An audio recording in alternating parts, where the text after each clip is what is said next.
Good evening, everyone. Welcome to Mathshala. This is real and complex analysis lecture number 6. हम लोग singularity की बात कर रहे थे, सिंगुलरिटी की प्रॉपर्टीज की बात कर रहे थे. सबसे पहले हमने देखा था कि सिंगुलरिटी कैसे निकालते हैं, हाउ टू आइडेंटिफाई सिंगुलरिटी. 3 तरह की सिंगुलरिटी थी. कौन सी? सबसे पहली removable,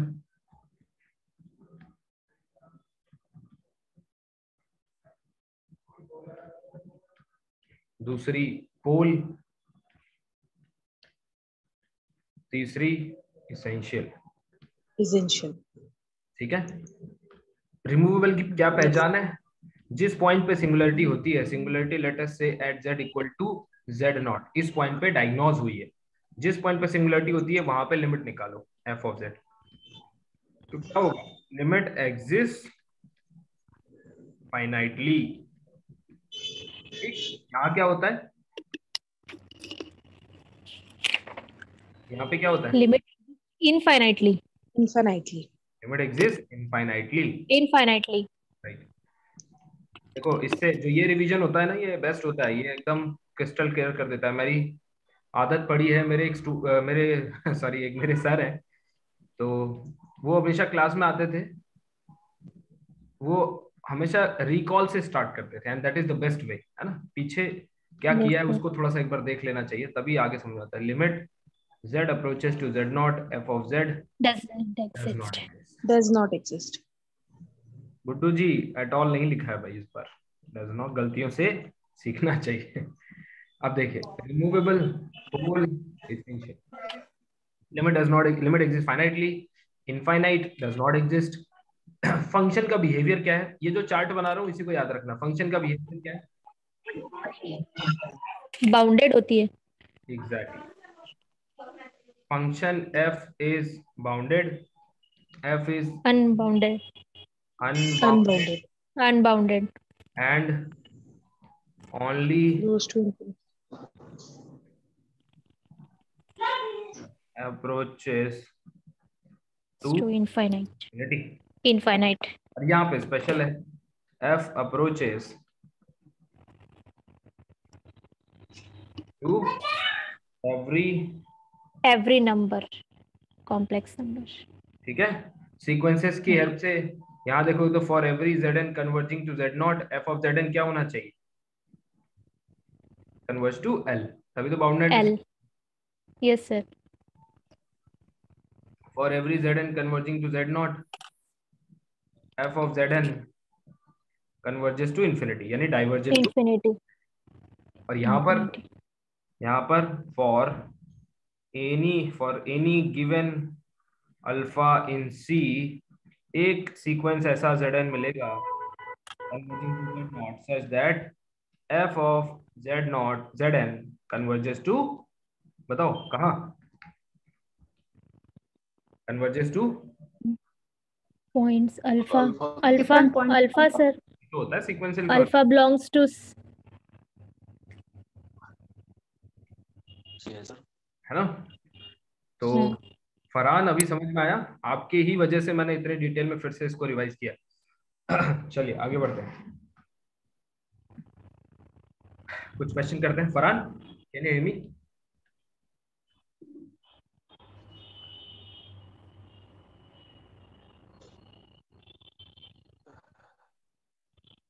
f of z plus 1/z, इसकी सिंगुलरिटी बताइए. सिंगुलरिटी एंड इसका टाइप. यहां से कुछ सिखाऊंगा आपको.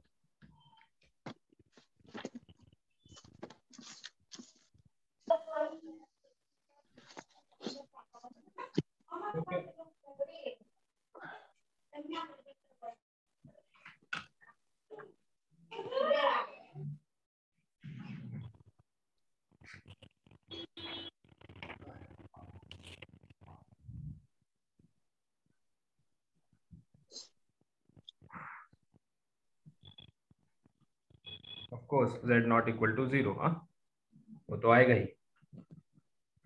चलिए शुरू हो जाओ. चलिए पहला क्वेश्चन बताइए. पहला क्वेश्चन, तो सबसे पहले आपको क्या सिखाया मैंने, अभी क्या मेथड है अपने पास, z इक्वल टू जीरो हम z आइडेंटिफाई, टेंड्स टू 0। यही तो आइडेंटिफाई किया, ठीक है। अब इस आइडेंटिफिकेशन का justification, limit z approaches to zero, sine 1/z plus 1/z, ठीक।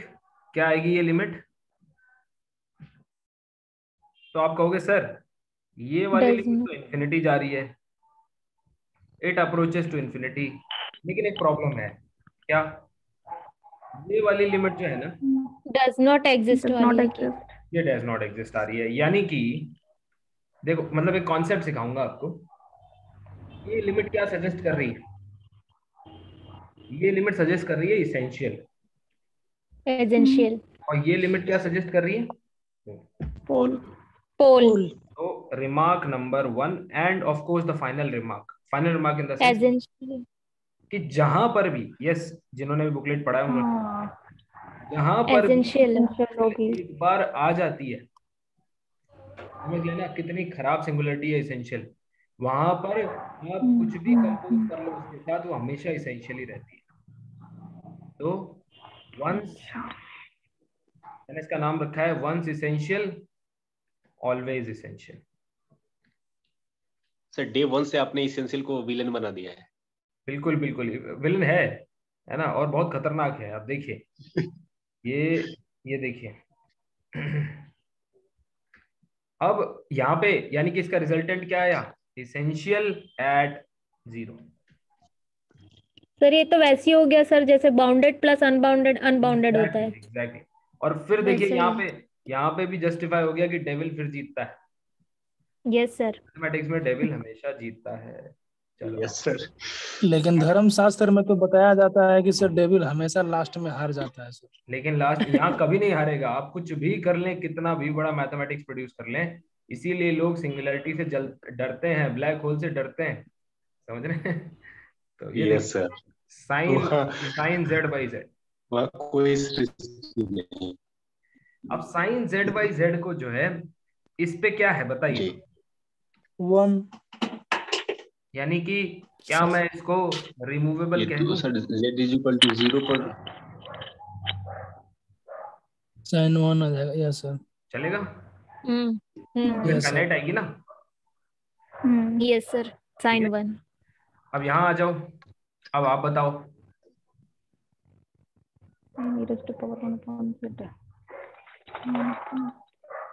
सर ये भी मुझे सर ये डज नॉट एग्जिस्ट का केस लग रहा है, एसेंशियल। ये रिमार्क देख लीजिए फिर बताइए। टू द पावर 1/z, तो देखिए ये लिमिट याद करो, ये एग्जिस्ट नहीं किया Does करती, not exist. Sir does not exist अच्छा। वाला केस है तो सर ये लिमिट तो। z और approaches to एसेंशियल z0 हो e to गया, the power 1/z does not exist। Does not exist, essential होगा सर ये।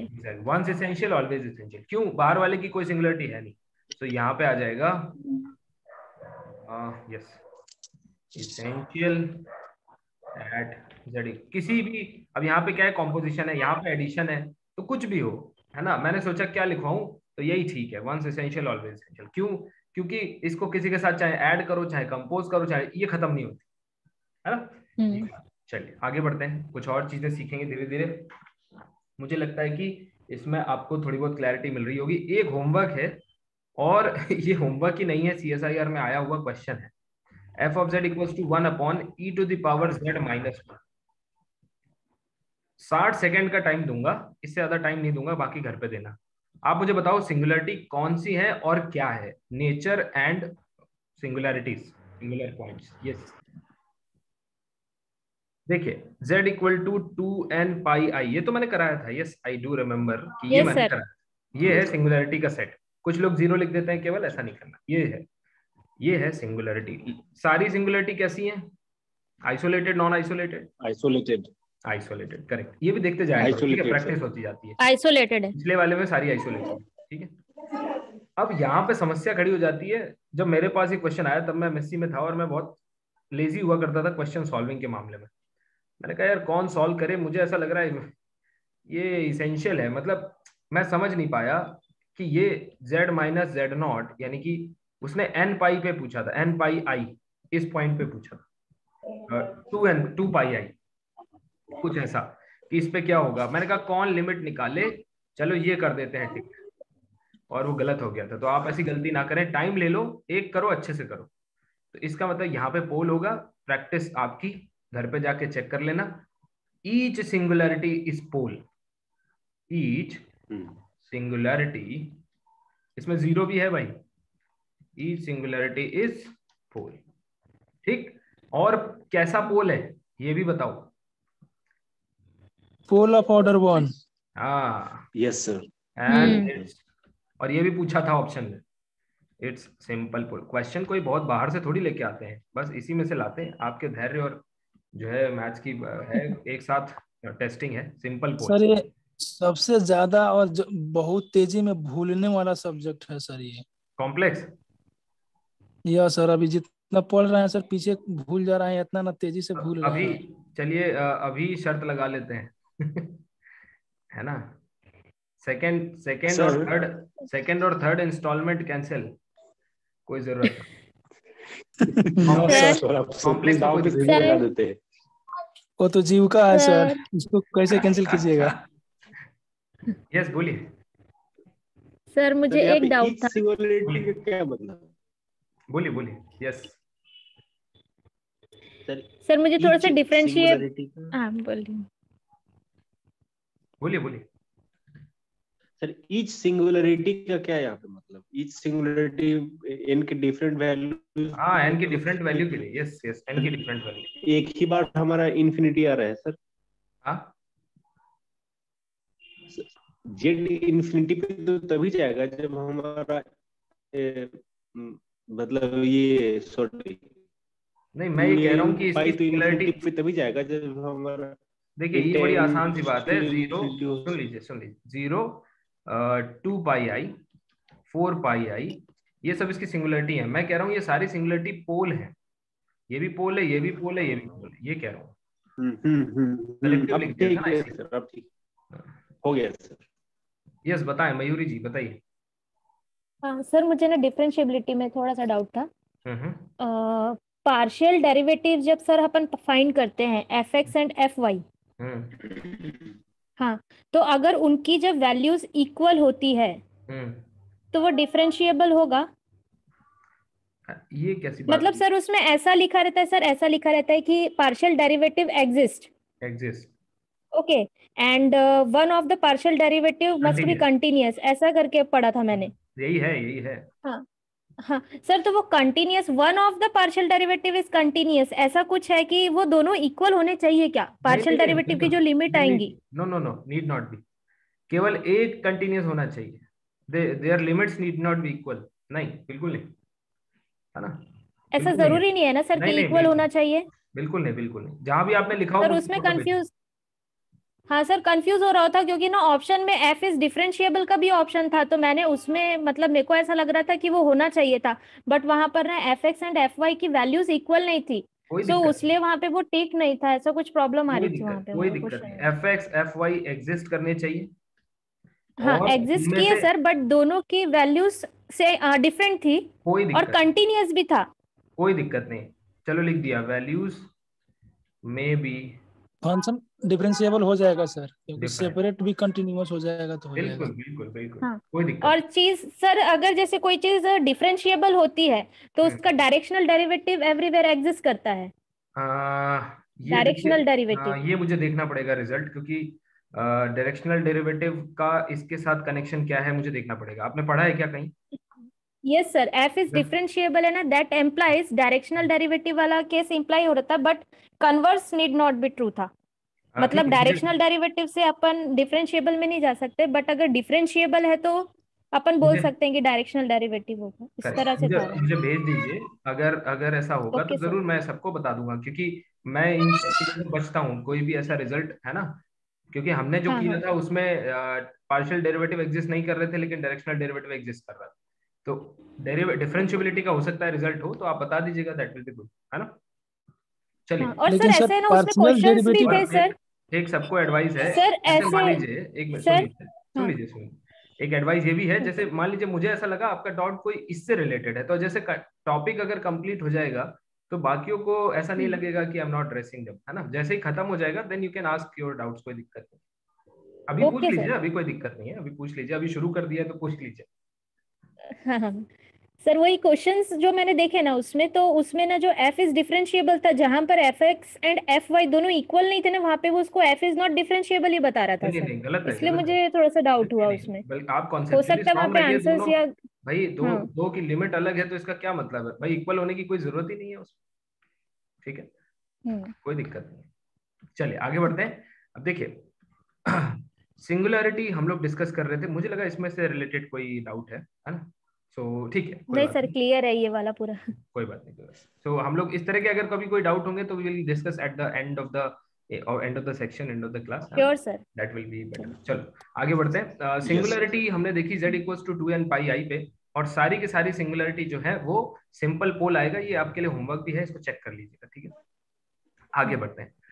कॉम्प्लेक्स एनालिसिस में क्योंकि इंफिनिटी एक नंबर है, इंफिनिटी एक नंबर है, कहाँ, कॉम्प्लेक्स एनालिसिस। मैंने आपको बताया था ना, किसका यस सर। प्रोजेक्शन है ये है प्रोजेक्शन 001 का, नॉर्थ पोल का प्रोजेक्शन जहां गिरता है उसको इंफिनिटी कहते हैं, स्टीरियोग्राफिक प्रोजेक्शन, इसका जो प्रोजेक्शन होता है, ठीक है। Yes sir. यानी कि इंफिनिटी पर भी हमें बिहेवियर कंसीडर करना चाहिए कॉम्प्लेक्स एनालिसिस में डील करते हैं।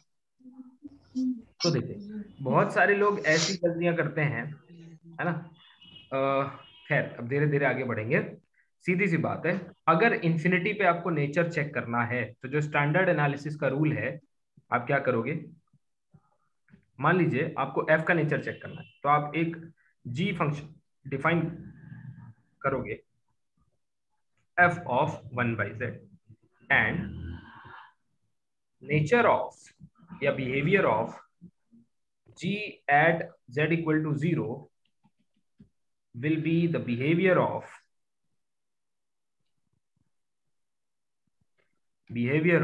f at infinity।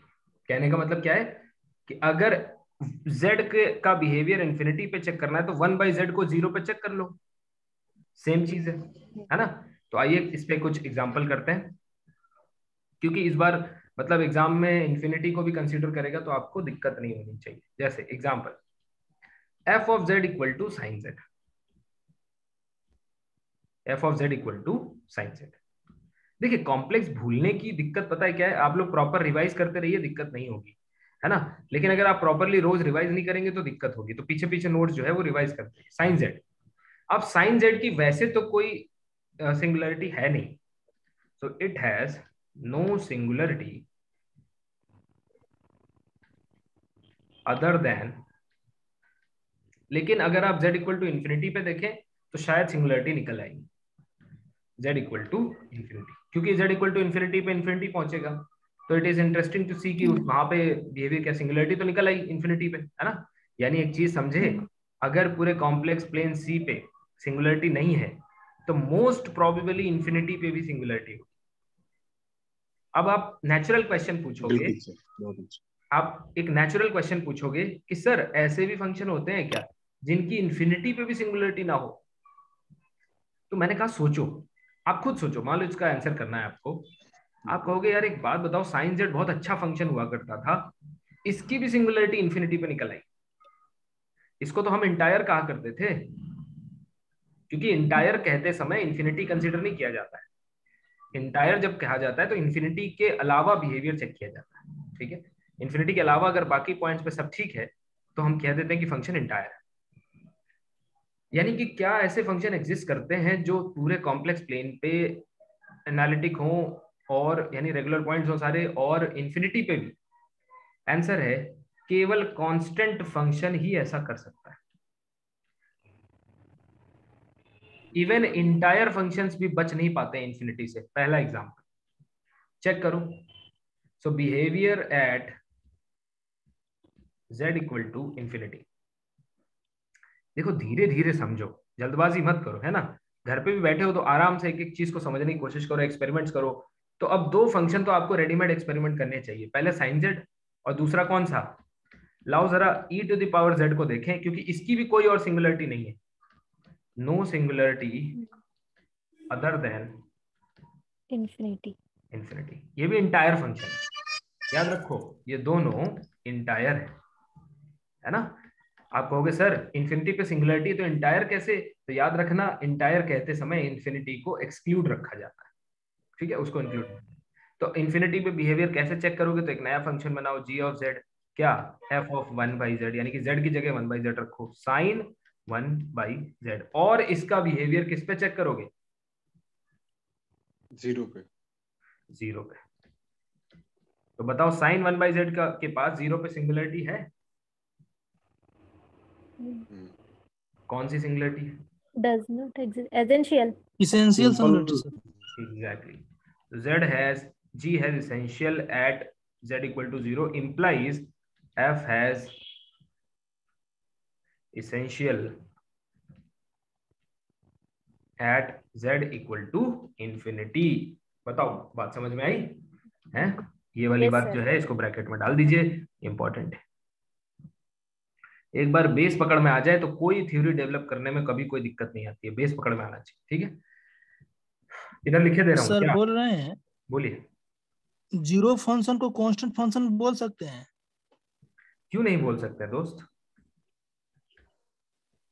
क्यों नहीं बोलना चाहिए, जीरो फंक्शन एफ जेड बराबर जीरो फॉर ऑल जेड बिल्कुल बिलोंग्स टू जीरो, सी, तो हाँ हाँ जीरो फंक्शन को क्यों नहीं बोलेंगे कांस्टेंट, क्या बोल रहे हैं ऑप्शन में आप? अगर जीरो फंक्शन भी दिया रहेगा सर तो उसको भी मार देंगे सर, जैसे कांस्टेंट फंक्शन बोले हैं आप। हाँ हाँ बिल्कुल बिल्कुल, ठीक है। रियलाइज हो रहा था भाई। तो ये तो केवल कांस्टेंट के साथ ही होता है, ये बहुत अच्छा एग्जांपल है, अभी आपको लिखा भी दूंगा कि दुनिया में कोई ऐसा फंक्शन, आप बोलेंगे सर इसका मतलब कोई नॉन कांस्टेंट फंक्शन हो ही नहीं सकता जो पूरे सी यूनियन इंफिनिटी, इसको कहते हैं एक्सटेंडेड कॉम्प्लेक्स प्लेन। सी को क्या कहते हो, सी को कहते हो, सी को कहते हो कॉम्प्लेक्स प्लेन। लेकिन अगर आप इंफिनिटी को भी एक नंबर शामिल कर लो सी में, तो इसका नाम होता है क्या, ये एक्सटेंडेड। तो ऑलरेडी कंटेन रहता है सर, अरे नहीं नहीं दोस्त, इन्फिनिटी को तो। नहीं नहीं, सी में कंटेंट नहीं रहता है, इसीलिए तो अलग से लिखा दिया है, सी में नहीं होता है, कॉम्प्लेक्स प्लेन पे नहीं होता है ये, जब इंफिनिटी कहा जाए तभी कंसीडर करना है, इसको कहते हैं ये एक्सटेंडेड। बुक में कभी एक्स्ट्रा आपकी आवाज, देता है, दिया था किताब में देखे थे अभी। इंफिनिटी को देखिए, आपकी आवाज तो मुझे समझ नहीं आई, आपकी आपसे बिल्कुल आपकी आवाज तो मुझे बिल्कुल समझ में नहीं आई, पर मैं ये कह सकता हूँ कि इंफिनिटी जो है ये एक्स्ट्रा पार्ट है ना, ये एक्स्ट्रा रहता है, बट ये क्यों कंसीडर किया जाता है, वो स्टीरियोग्राफिक प्रोजेक्शन है, लेकिन आर में इंफिनिटी को नंबर कंसीडर नहीं किया जाता है, इसलिए आर यूनियन इंफिनिटी का कोई कॉन्सेप्ट नहीं है, लेकिन सी यूनियन इंफिनिटी का कॉन्सेप्ट है, और इसीलिए शायद हम लोग ये बिहेवियर भी इंफिनिटी पे डिस्कस कर रहे हैं, ठीक है। अब आगे आ जाइए, जरा इसको देखो। सर आवाज में मिल रही है? बिल्कुल बिल्कुल आवाज आपकी नहीं आ रही है, एक्चुअली बहुत कट के आ रही, समझ नहीं आ रहा। देखिए no singularity other than infinity, ठीक है। अब इसकी जरा जीरो पे सिंगुलरिटी चेक करिए फटाफट, कोई बता सकता है?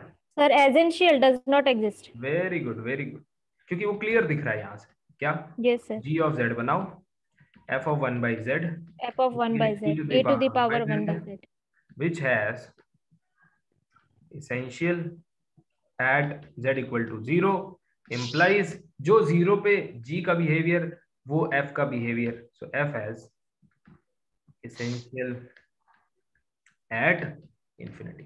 तो देखो C में तो इसके पास कोई सिंगुलरिटी नहीं थी, लेकिन इंफिनिटी जब कंसीडर कर लिया जाएगा तो वहां पे सिंगुलरिटी आ जाएगी, ठीक।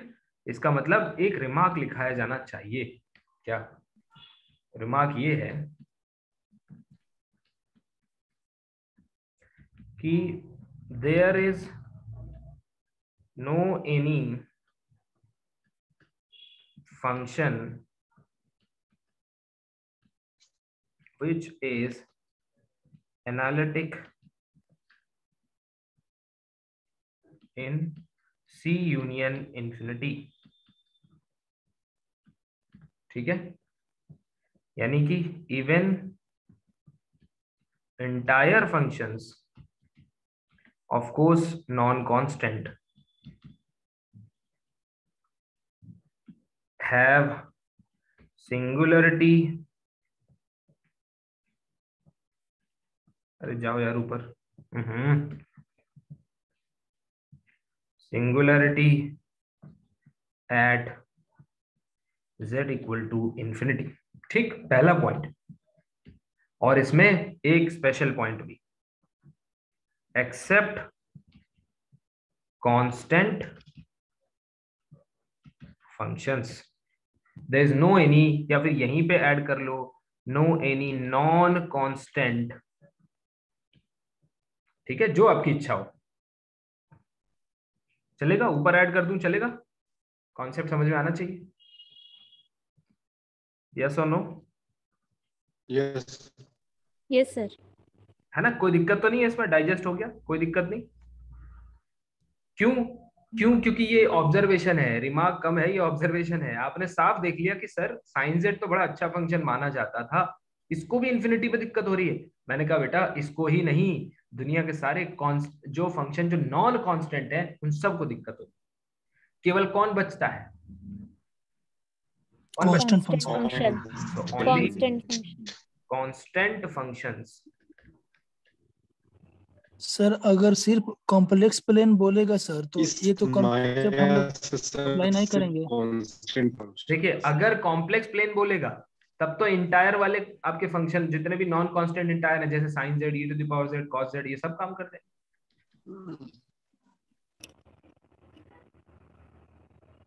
समझ रहे हैं? नहीं समझे सर?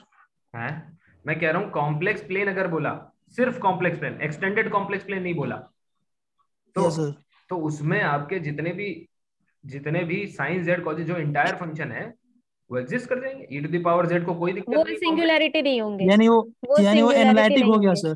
बिल्कुल हाँ, एनालिटिक हो गया, एंटायर है वो। हाँ। बट अगर ये देगा आपको एक्सटेंडेड कॉम्प्लेक्स प्लेन तो उस केस में इन्फिनिटी पे उसको मिलेगा।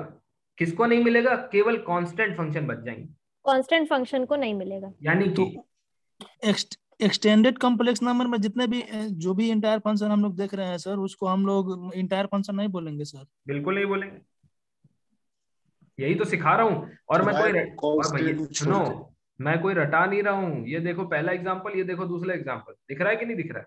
इन्फिनिटी पे दिख रहा है सिंगुलरिटी, है कि नहीं?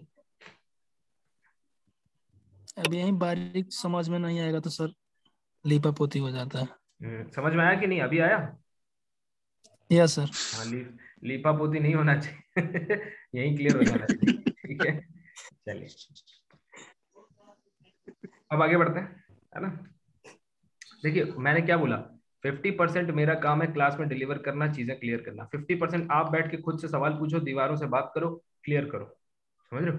किताबों से बात करो, दीवारों से बात करो, क्लियर हो जाएगा। They are good friends. अब देखो, constant functions are analytic in extended complex planes, ठीक। यानी कि एक आदमी है, ठीक है, उसने अपने हाथ में कुछ छुपाया है। उसने कहा मेरे पास ऐसा फंक्शन है जो एक्सटेंडेड कॉम्प्लेक्स प्लेन, सी स्टार से डिनोट किया जाता है इसको, सी स्टार में एनालिटिक है, यानी कि सी स्टार में भी एंटायर है। तो क्या आप पहचान लोगे इधर खड़े होके कि इसने क्या छुपाया है? Constant function. उसने कहा ज्यादा होशियार मत बनो, तुम्हारे पास कांस्टेंट फंक्शन है। क्यों? क्योंकि थियोरेटिकली मैंने पढ़ा है कि कभी कोई ऐसा नॉन कांस्टेंट फंक्शन हो ही नहीं सकता जो सी स्टार पे एंटायर हो। क्यों? अगर ऐसा होता तो sine z, e to the power z बड़े अच्छे फंक्शन हुआ करते थे। इन्फिनिटी पे तो ये भी नहीं बचे, समझ रहे हो? इन्फिनिटी बड़ा खतरनाक, उनका भी हालत खराब हो गया सर। हालत खराब हो गया, एग्जैक्टली। चलिए आगे बढ़ते हैं। तो ये कॉन्सेप्ट है, इसको भी देखते जाइए। अच्छा, एक होमवर्क है आपको, इसको देख लीजिएगा। F of z equals to 1 by e to the power z minus 1, ठीक है। Check at infinity. वैसे तो 2n पाई आई पे पोल है, लेकिन इन्फिनिटी पे क्या है? Yes sir. ठीक, ये आपके लिए है। आंसर बताइए तो लिख देता हूँ, इसेंशियल है, लेकिन अब क्या है, बोल तो दिया, ये जान लो, इसेंशियल। ठीक सर 1/2n पाई में हो जाएगा क्या सर ये? हाँ, नहीं ये हो जाएगा g of z equal to क्या आएगा, 1 upon e to the power 1 upon e to the power 1 by z minus 1। Exactly. तो अब आप समझ गए होंगे इसेंशियल कैसे हो गया। अब इसका किस पे निकालना है, जीरो पे। जीरो पे तो ये इसेंशियल है, और जब आप जानते हो एक बार e to the फंक्शन के power अंदर 1 by z इसेंशियल आ equals गया तो मतलब वो इसेंशियल। एसेंशियल है। तो भैया ये बताओ, ये होमवर्क का है, तुमने तो मुझसे ही करवा लिया, चलो कोई ना, सर बन दूसरा गया। होमवर्क दूसरा देंगे। चलिए, एक इम्पॉर्टेंट रिजल्ट है, ठीक है, ये ऐसा रिजल्ट है जो बहुत इंपॉर्टेंट है। मुझसे इंटरव्यू में पूछा जा चुका है एक बार, लेकिन इसका प्रूफ पूछा गया था। रिजल्ट तो मैंने बता दिया, प्रूफ नहीं बता पाया। देखो मान लो कोई, अच्छा एक बात बताइए, क्या किसी कांस्टेंट फंक्शन को पॉलिनोमियल बोल सकते हो? Yes sir. Result Yes। बोलने से पहले एक सवाल पूछता हूँ। आर कांस्टेंट, क्योंकि कांस्टेंट फंक्शन को आप इंटायर बोल लेते हो, अच्छी बात है। पॉलिनोमियल तो कैसे जस्टिफाई करोगे? कोई पूछेगा कैसे बोल रहे हो इसको पॉलिनोमियल, क्या बताओगे? सर जैसे कांस्टेंट सर कोई डिजिट होता सर है सर, कांस्टेंट ले लेंगे और बाकी के ना जो कोफिशिएंट होंगे उसको 0 कर देंगे। हाँ तो वही हो गया ना। पर ये बड़ी बड़ी इंपॉर्टेंट बात है, आओ 2 मिनट डिस्कशन हो जाए। कहते हैं कि जो डिग्री होती है उसका लीडिंग कोफिशिएंट कहते हैं 0 नहीं होना चाहिए। क्या लिखते हो? an should not be 0। क्यों? डिग्री डिफाइन करता है। तो 0 पॉलिनोमियल बनाने में तो इसको भी 0 करना पड़ता है। Yes sir. इसका मतलब समझते हो? 0 पॉलिनोमियल, फिर जो मैथमेटिशियंस थे उन्होंने कहा एक काम करो, 0 पॉलिनोमियल का मतलब सिर्फ 0 है, ठीक? ऐसा पॉलिनोमियल जिसकी डिग्री डिफाइन नहीं है। इसका नाम जरूर रखा गया है 0 पॉलिनोमियल क्योंकि ये 0 है, लेकिन इसकी डिग्री डिफाइन नहीं है। अच्छी किताबें पढ़ोगे, जब आप गैलियन वगैरह पढ़ोगे तो आपको पता चलेगा 0 पॉलिनोमियल की डिग्री डिफाइन नहीं है। यहाँ पे मैंने लिख दिया है, जब अलजेब्रा पढ़ना तो उसको काट देना, ठीक है? चलो आगे बढ़ते हैं, ठीक। अब मैं एक बहुत इंपॉर्टेंट रिजल्ट लिखवाने जाता हूँ। If f is a non constant polynomial, ठीक, तो मुझे ये बताइए नॉन कांस्टेंट पॉलिनोमियल, पहले तो ये चर्चा हो जाए कि जो नॉन कांस्टेंट पॉलिनोमियल होते हैं, देखो कांस्टेंट पॉलिनोमियल है तो वो तो पूरे सी यूनियन इन्फिनिटी यानी एक्सटेंडेड कॉम्प्लेक्स प्लेन पे इंटायर होता है। सही है, सही है कि नहीं? Yes sir. तो कांस्टेंट पॉलिनोमियल ऐसे लिख रहा हूं। मुझे लगता है, कभी कभी लगता है अच्छा है कि ऐसे नहीं पढ़ाया गया मुझे, है ना, नहीं तो फिर मैं कुछ सीख नहीं पाता ना मैं अपने आप से सोचता। कांस्टेंट पॉलिनोमियल जो है ये आपका इंटायर है, कहां पर? On C union extended complex. ठीक है। नॉन कांस्टेंट पॉलिनोमियल चाहे जिस डिग्री का हो, नॉन कांस्टेंट पॉलिनोमियल चाहे जिस डिग्री का हो, लेट अस से ऑफ डिग्री n, तो बताओ ये इंटायर होगा कहां पर? सर सी पर पर कॉम्प्लेक्स प्लेन पे होगा सर। एग्जैक्टली। पॉलिनोमियल्स के पास कोई दिक्कत नहीं होती है, बट इंफिनिटी पे इसके पास क्या होगा बताओ? सर इंफिनिटी पे एसेंशियल। At infinity. सोच के बताओ भाई, एग्जांपल लिया करो। कैसे? पेपर में करोगे तो ऐसे ही करना, है ना, पेपर में करोगे तो ऐसे करना। लेकिन छोटा एग्जांपल, पोलिनोमियल है तो सर पोल होना चाहिए। आपको यकीन नहीं होगा, मैं भी एक पेपर देने गया, मैंने उसमें f of z equal to 1 रख दिया और वो क्वेश्चन सॉल्व हो गया। so कई बार जो है वो भी आपसे नहीं चाहता बड़े बड़े पॉलिनोमियल। तो मान लीजिए एक पॉलिनोमियल है क्या, z² + 2, ठीक। अब g ऑफ z, इसको बनाया, क्या हुआ? 1/z होल स्क्वायर 1/z का होल स्क्वायर +2। अब इसको बताओ 0 पे। पोल आएगा सर। पोल आएगा sir, pole of exactly, order 2। Exactly, yes pole of order 2। समझ रहे हो? तो अब जरा इस रिजल्ट का मतलब बताओ। If f is a non constant polynomial of, देखना क्या लिखने जा रहा हूं, degree n, then it has pole of order exactly, pole of order n n at n z equal to infinity। And जो इसका सबसे इंटरेस्टिंग पार्ट है, सबसे इंटरेस्टिंग पार्ट वो है ये, वाइस वर्सा, मतलब इसका रिवर्स। मगर दैट को इज नॉन कांस्टेंट हो जाएगा। That is if,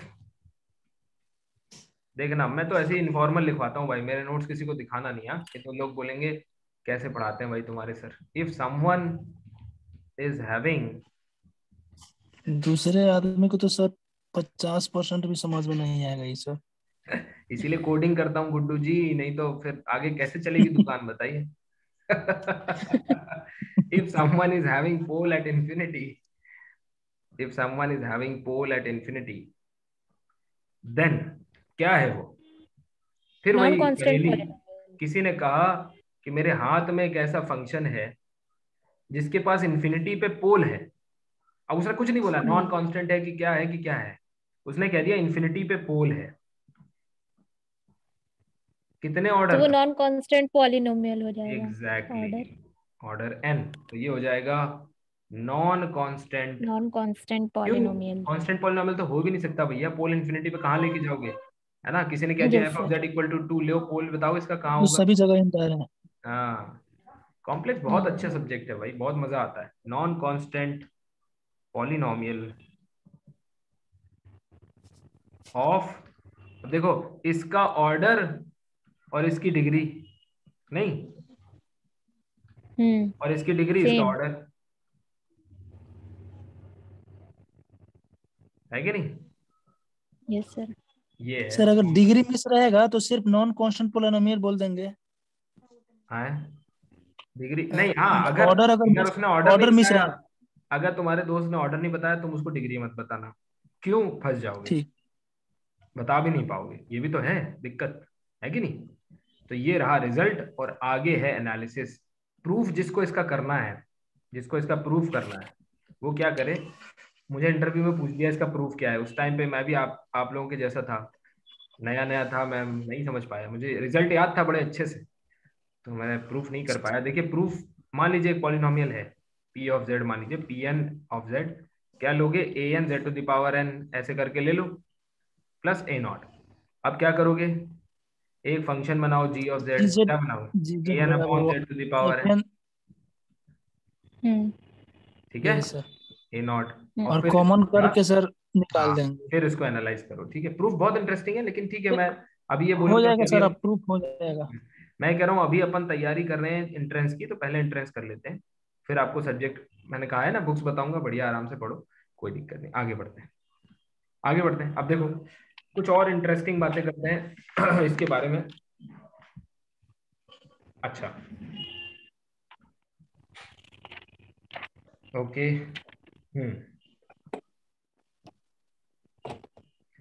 very important remark, मैं सोच रहा था इसको क्या लिखवाऊं, वेरी इंपॉर्टेंट रिमार्क। ये स्लाइड बहुत इंपॉर्टेंट है, चाहे नए बच्चे हों चाहे पुराने बच्चे हों, इसको देख लो, ठीक है। सिंगुलैरिटी दो तरह की होती है, मैं उल्टा चल रहा हूँ, हाँ इस बार मैं उल्टा चल रहा हूँ, क्या, आइसोलेटेड और non isolated. Isolated singularity further दो टाइप की होती है, पता है कौन सी, रिमूवेबल और पोल। पोल। और आप समझ गए होंगे कि क्या लिखवाने जा रहा हूँ। नॉन आइसो केवल एक टाइप की होती है, कौन सी, एसेंशियल। एसेंशियल। अब आप लोगों से कुछ गेम खेलूंगा, आपको उसके जवाब देने हैं, ठीक है। इसी फिगर को सर देख अभी लीजिएगा। अभी कुछ रियलाइज हो रहा है सर। अच्छा, तो कुछ बोध हो रहा है, मतलब आत्मा का ज्ञान है भाई, समझिए। सर पहले आप ही बताए हैं सर। अच्छा मैंने बताया, क्या बात। चलिए आगे देखते हैं, क्वेश्चन नहीं, पॉइंट नंबर 1 बताइएगा, सोच के बताइएगा। देखो भाई एक और एडवाइस है, क्वेश्चन आप लगाते रहो, क्योंकि समझ रहे हो जितना ज्यादा आप क्वेश्चन लगाओगे उतना ज्यादा आपको थ्योरी क्लियर होता रहेगा। मेरा एग्जाम तो क्लियर हो यस गया सर। है ना, अब आपका होना है, तो जितना थ्योरी पढ़ते जाएंगे बहुत खुशी की बात है, क्वेश्चन आप लगाते जाइए, कोई दिक्कत आ रही पूछिए। अगर मैं आपसे पूछूं कि मैं एक आदमी हूं मेरे हाथ में एक आइसोलेटेड सिंगुलरिटी है, कौन सी? आइसोलेटेड। तो आप मुझे क्या बोलेंगे? सर वो रिमूवेबल होगी या पोल होगी? ये पोल होगा। Correct. So either you have removable और पोल। ये करेक्ट, पोल। ठीक है। दूसरा, रिमूवेबल और पोल। अब दूसरा आदमी है, सिंपल सी बात है, दूसरा क्या सवाल पूछ रहा हूं आप भी समझ गए होंगे। अगर मेरे हाथ में एक नॉन आइसोलेटेड सिंगुलरिटी, तो क्या है? इसेंशियल होगा। तो आप कहोगे जल्दी इसको हाथ से फेंको, ये इसेंशियल है ना? You have essential singularity. समझ रहे हो? इट इज वेरी सिमिलर कि आप किसी के पास गए, कोई ज्ञानी आदमी के पास, आपने कहा मेरे घर में ऐसा ऐसा हो रहा है, तो वो कहेगा मुबारक हो, आपके घर में भूत है ना, कुछ ऐसा। तो आप भी, कोई आपके पास हाथ दिखाने आया, सर मेरे हाथ में एक नॉन आइसो सिंगुलरिटी है, आपने कहा मुबारक हो, आपके पास इसेंशियल है ना? अब आता है इंटरेस्टिंग क्वेश्चन। क्या? एक आदमी है, उसके हाथ में इसेंशियल है, समझ रहे हो? उसके हाथ में इसेंशियल है, बताओ आप उसको क्या बोलेंगे? Non isolated. बस यही मैं चाहता था। नहीं, क्या दोनों बोल सकते हैं। नहीं, नहीं, नॉन आइसोलेटेड ही वो बोलेंगे। क्या था वो? क्योंकि आपने पोल पिछले, होगा या हाँ, पोल वो होगा या just to be था। या फंक्शन जो है उसके। अरे अरे चंदन जी, आप तो बहुत आगे निकल गए। पोल कैसे होगा? इसेंशियल तो है ही उसके हाथ में, समझ रहे हैं? तो ऊपर वाला का रिवर्स हो गया सर। अब मयूरी ने, आई थिंक उन्होंने बोला कि मैं यही चाह रहा था कि आप बोले नॉन नॉन, आइसोलेटेड। लेकिन आपने कई एग्जाम्पल ऐसे देखे हैं जहां पर इसेंशियल तो है लेकिन आइसोलेटेड है। अब मेरा छोटा सा डिस्कशन याद करो, मैंने इसमें आपको जाते जाते क्या बताया था? ये देखो सारे इसेंशियल है लेकिन सारे आइसोलेटेड है, बोला था। ये इसी दिन के लिए बोला था, ये जो देख रहे हैं ना, ये इसके लिए है ना। तो यहाँ पर आपको याद आएगा, इट मे बी आइसोलेटेड और नॉन आइसोलेटेड और मे नॉट बी। मुझे अभी याद है, पहले एक्चुअली मैं थोड़ा जल्दी में भी हुआ करता था। अगर ये वीडियो कोई पुराना स्टूडेंट सुनेगा तो मन ही मन मुझे बहुत सुनाएगा। तो मैं पहले थोड़ा जल्दी में भी होता था, because I had to reach to my department and on time and lot of things were there. अभी क्या है, मैं आराम से ऑनलाइन बैठा हूँ, कोई दिक्कत नहीं। तो मैं कभी कभी इतने स्टोरी बना के जो है चीजों को प्रेजेंट नहीं करता था, मैं कई बार रिजल्ट को प्रेजेंट कर देता था। फिर बच्चे क्वेश्चन पूछते थे तो मैं इरिटेट होता था कि यार मैं 2 बार बता चुका हूँ, इनको समझ में नहीं। लेकिन अब मुझे समझ में आता है कि अगर अब कोई बड़ी चीज है तो उसको थोड़ा सा एक प्लॉट करके समझाना चाहिए, मे और may not be. So please I am sorry to all my ex students. It may और मे नॉट बी इसे सॉरी नॉन आइसोलेटेड, मतलब इट मे बी आइसोलेटेड और मे बी नॉन आइसोलेटेड। ऐसे लिखूं तो ज्यादा अच्छा होगा, इट मे बी आइसोलेटेड, यानी कि ये जो क्लासिफिकेशन है ये एकदम करेक्ट है, लेकिन ये वन वे ट्रू है। वन वे ट्रू है, कन्वर्स ट्रू नहीं है। हाँ, मे not B, may be non isolated, isolated. चलो, कितने लोगों को अफसोस है कि वो परसों का पेपर देने नहीं जा रहे हैं, मतलब उनको जाना चाहिए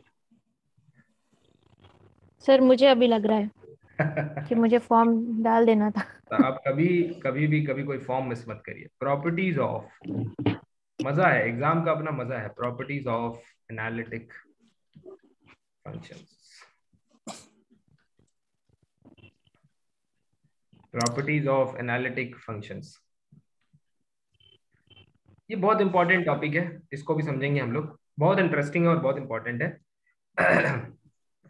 सबसे पहले फिर से रिकॉल कराता हूँ, ठीक है, सारे नए बच्चों के लिए भी, और जो जिनको क्लियर है वो तो और अच्छी बात है कि एनालिटिक फंक्शन होता क्या है। देखो एक पॉइंट है z0, फंक्शन इस पे डिफरेंशिएबल हो और इसके नेबरहुड में भी डिफरेंशिएबल हो। पूरी मैंने चेन ऐसे बनाई है ना, उसको बार बार देखा करो, उसमें डिफरेंशिएबल और इसके नेबरहुड में भी डिफरेंशिएबल हो। ठीक है, तो फंक्शन क्या कहलाता है कि z0 जो है वो रेगुलर पॉइंट है। क्या है? Regular point. यही रेगुलरिटी जब पूरे डोमेन में छा जाए फंक्शन ये एनालिटिक हो जाती है। एनालिटिक हो जाएगा। अगर हर पॉइंट रेगुलर है, regular regular regular regular regular लो, सब रेगुलर है ना, तो ये जो है ये क्या है? एनालिटिक। एनालिटिक। तो ऐसे एनालिटिक फंक्शन जो किसी डोमेन पर, मतलब let f from b to c be analytic function. बहुत सारे बच्चे मुझे पूछते हैं सर इसको इंटायर नहीं लिख सकते? आप बताओ मुझे, इसको इंटायर लिखना चाहिए, बी इंटायर फंक्शन, क्या सही? नो सर, ये तो वो एक सर स्टेप पूरा आगे की बात ये है। तो सर डोमेन में है ना सर, अपन को पूरा डोमेन में। कॉम्प्लेक्स चाहिए तब इसका एंटायर लिखेंगे। इसका मतलब बेसिक का काम हो चुका है ना, सही चीज है। तो यही बात है कि डोमेन में जब बात होगी तो वो सिर्फ एनालिटिसिटी है। इंटायर मतलब संपूर्ण होता है भैया, किसी डोमेन में कोई चीज संपूर्ण कैसे हो सकती है। ठीक है, आगे बढ़ते हैं। अच्छा, फंक्शन कैसे डिफाइंड है? एंड डिफाइंड एज, डिफाइंड, ये बड़ा इंपॉर्टेंट सेगमेंट है, ध्यान रखना भैया, इससे क्वेश्चन आ जाते हैं। आज और कल पढ़ लो, क्या पता 16 तारीख को दिख जाए। f is defined as, sorry, f of z equal to u plus i v. ठीक, ये तो है u plus i v. u और v दोनों दो वेरिएबल के फंक्शन है, अच्छी बात है। देन इसका मतलब गिवन है कि फंक्शन एनालिटिक है, और अब एनालिटिक होने के बाद हमारे पास क्या क्या लिबर्टी होती है, समझ रहे हो? जैसे क्वेश्चन आ जाए पेपर में, let f be analytic on unit disc. ठीक, तो अब आपको ये समझना पड़ेगा कि एनालिटिक यूनिट डिस्क पे दिया हुआ है तो हमारे पास क्या क्या लिबर्टी है। क्या यू और वी कुछ स्पेशल प्रॉपर्टी रखेंगे, क्या एफ के पास कुछ स्पेशल प्रॉपर्टीज होंगी, उनको हम लोग डिस्कस करेंगे। ठीक, तो मोटिवेशन क्लियर होना चाहिए कि हम लोग पढ़ने क्या जा रहे हैं। पहला पॉइंट, सबसे पहली चीज, जो सबसे पहला गिफ्ट मुझे मिलता है ना, वो ये है कि पहले नहीं लेकिन अब u और v जो है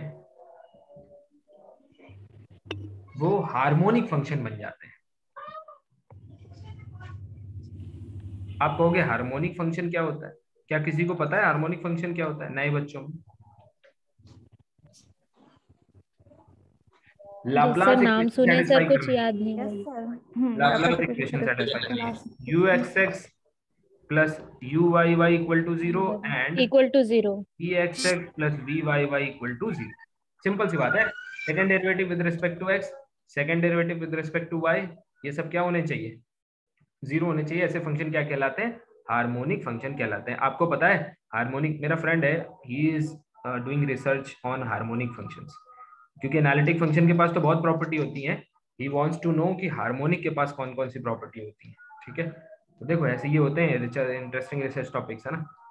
पीएचडी करना तो जब अच्छा लगे तभी करना, नहीं तो मत करना, कहीं टीचर बन जाना, उसमें कोई बुराई नहीं है ना, अच्छी चीज है।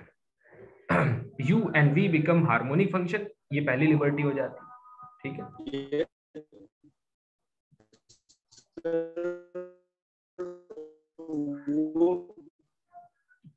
v is harmonic conjugate of u, यानी कि जो सेकंड फंक्शन होता है वो फर्स्ट फंक्शन का हार्मोनिक कॉन्जुगेट हो जाता है। क्या हो जाता है? Harmonic conjugate, HC, harmonic conjugate. ठीक है, ये सेकंड पॉइंट है।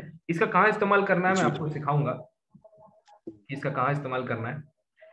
तीसरा और इंपॉर्टेंट पॉइंट है कि if this is analytic then u of xy equal to let us say k1 and v of xy equal to k2, represent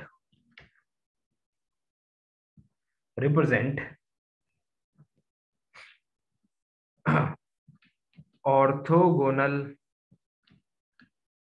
ऐसे ही question पूछ लिया जाता है इसमें से, ऑर्थोगोनल फैमिली ऑफ कर्व्स। अब आप सोचोगे ऑर्थोगोनल फैमिली क्या होती है, तो देखो, अच्छा ऑर्थोगोनल कर्व पता है क्या? Do you know what is ortho? 90 degree पे कट करे सर, हाँ हाँ 90 डिग्री पे सर कट करे दोनों कर्व्स परपेंडिकुलर। हाँ, इंटरसेक्ट एट 90 डिग्री परपेंडिकुलर, ठीक। फिर आप बोलोगे sir u of x, y equal to constant, मतलब अगर मैं इसको डेमोन्स्ट्रेट करके दिखाऊं तो मान लीजिए एक फंक्शन है जो लिखा हुआ है x square plus y square plus iota times 2xy, तो u जो है यानी x square plus y square equal to k1, कोई कांस्टेंट, क्या ये एक फैमिली ऑफ कर्व है? यस सर, हाँ yes circles, sir, family of circle, circle का है सर। सिमिलरली अगर मैं 2xy इक्वल टू k2 लिख दूं यानी x इंटू वाई, तो ये क्या family of hyper rectangular hyperbola? Yes sir, yes sir, ठीक है, तो ये आ गया दूसरा फैमिली ऑफ कर्व्स। आप कहोगे ठीक है sir, they represent family of curve, तो ये तो नॉन एनालिटिक में भी हो जाएगा, जरूरी थोड़ी जो आपने फंक्शन लिख के दिया है ये एनालिटिक ही हो। मैंने कहा देखो ये दोनों नॉन एनालिटिक में भी फैमिली ऑफ कर्व को तो रिप्रेजेंट करते हैं, बट एक इंटरेस्टिंग पार्ट भी है, ऑर्थोगोनल फैमिली, ऐसी वैसी फैमिली नहीं, जिसका, अब आप कहोगे सर ऑर्थोगोनल फैमिली क्या होती है? यहां से एक मेंबर उठाओ, यहां से एक मेंबर उठाओ, they cut at, intersect at 90 degree. Family, orthogonal family का मतलब क्या होता है? इस फैमिली से एक मेंबर, इस फैमिली से एक मेंबर, दे कट एट 90 डिग्री। समझ रहे हो? क्लियर है सर, ये तो बिल्कुल करेगा ऑर्थोगोनल फैमिली है ना। तो ऑर्थोगोनल फैमिली क्या होती है? फैमिली मेंबर्स इंटरसेक्ट एट π/2, यही वो प्रॉपर्टी है ऑर्थोगोनल फैमिली। अभी तक इस पे क्वेश्चन पूछा नहीं गया है, लेकिन पढ़ने में क्या है, क्या पता इसको बना के कोई क्वेश्चन पूछे तो आप बता पाए, ठीक है। इसको बना के कोई क्वेश्चन पूछेगा तो then you should be able to answer. Harmonic पे क्वेश्चन जरूर पूछता है, 200% इंपॉर्टेंट प्रॉपर्टी है ये यू और वी हार्मोनिक है। कैसे क्वेश्चन पूछता है आओ बताऊं। वो बोल देता है कि क्वेश्चन टाइप है ये, late u be given for any analytic function, that is, वो कह देगा कि f जो है वो एनालिटिक फंक्शन है, और कैसा एनालिटिक फंक्शन है? Such that f equal to u plus iv and u is given, u दे दिया जाएगा, फिर you are asked to find v now, यानी you have to tell what is complete function। क्या इस तरह के क्वेश्चन देखे हैं आपने? yes sir, ऐसा फंक्शन जिसके लिए रियल पार्ट दे दिया जाता है, u मतलब ये क्या है? रियल पार्ट, या फिर इमेजिनरी पार्ट, कोई एक पार्ट दे दिया जाता है, दूसरा पूछा जाता है। इसमें ये पहली हार्मोनिक वाली ही प्रॉपर्टी इस्तेमाल होती है। So use the fact that u and v are harmonic। लोग इसके लिए वो मिलने मेथड और पता नहीं कौन कौन से मेथड पढ़ते हैं, हाँ सर, कोई हम लोग जरूरत तो इसकी उसी है सॉल्व नहीं, करते हैं मिलन्स मेथड से, है ना। वो कोई जरूरत है ही नहीं उसकी, कोई जरूरत है ना। और use the fact that you are harmonic and also use CR equations। कल क्वेश्चन करवाऊंगा इससे CR इक्वेशन, ठीक। तो ये क्वेश्चन है जो पहले वाले उससे बन जाते हैं, ठीक है। तो इंपॉर्टेंट है ये सारी चीजें। चलिए आज के लिए इतना ही रखते हैं, मिलते हैं हम लोग। इसको रिवाइज करिए, अच्छे से पढ़िए, और अब कॉम्प्लेक्स आपकी बची है 10 लेक्चर। है 10 से 11। चलिए, thank you so much for joining, see you all tomorrow.